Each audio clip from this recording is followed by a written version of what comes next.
She did not scream when the blade found her. She had promised herself she would not give them that. The snow was cold beneath her cheek. Colder than she expected. She had always imagined dying would feel like something significant, heavy with meaning. But it only felt like cold. She looked up at the faces watching her fall. Her cousin. Her sworn sister. The man she had called husband. None of them moved to catch her. And in her final breath, Wei Lianhua did not pray for mercy. She made a list. To understand how she died, you must first understand the world that killed her. The Xuanming realm was not a kind place. It never pretended to be. Here, power was everything. Spiritual roots, the affinity a person was born with, determined your worth before you could speak your own name. The strong devoured the weak. And the 7 great clans that ruled the mountain sects had done so for 3,000 years, not through wisdom, but through ruthlessness. At the center of it all stood the Xiao clan. The most powerful. The most feared. The most merciless. Wei Lianhua had been born into that clan as an outsider. Adopted at age 7. Tolerated. Used. Her spiritual root, fire affinity, 3rd grade. Mediocre by Xiao standards.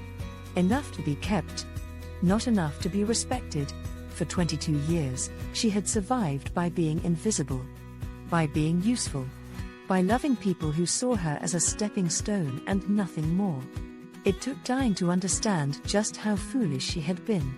It had begun, as most disasters do, with a secret she should never have uncovered. 3 months before her death, Wei Lianhua had found the ledger.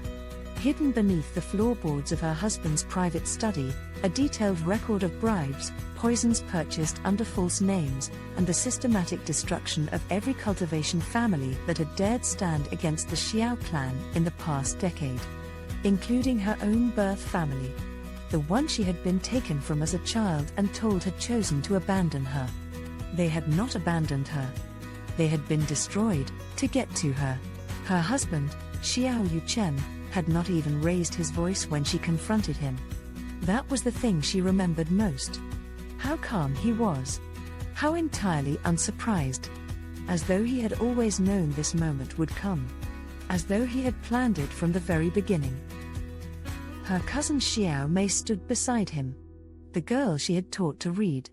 The girl she had called sister. She did not meet Lianhua's eyes. The blade had been swift. The betrayal had not been. 22 years of kindness, offered to people who had been sharpening a knife behind her back since the very first day. She woke up gasping. The ceiling was wrong. Too familiar. Too early. The silk curtains, pale gold, with the pattern of cranes she had always hated, swayed in the morning breeze. She sits up slowly, looks at her unmarked young hands with stunned recognition. She crosses to a bronze mirror and studies her own face, 15 years old, but eyes that carry lifetimes. Wei Lianhua sat very still for a long moment. Then she understood. She was 15 years old. It was the morning of the clan's spring ceremony. The day she had first met Xiao Yuchen. The day everything had begun. She had been given back 7 years. 7 years with every memory of what was to come. 7 years before the blade. 7 years to become something none of them had ever prepared for, because none of them had ever believed she was worth fearing. She pressed her fingers together. A small spark of fire ignited between them, warm, controlled, patient.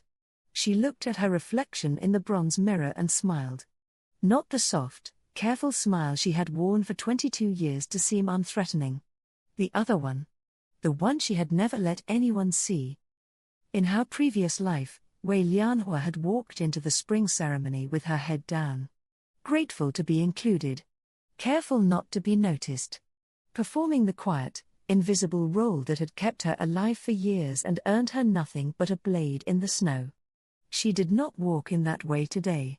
She had spent 22 years hiding what she was.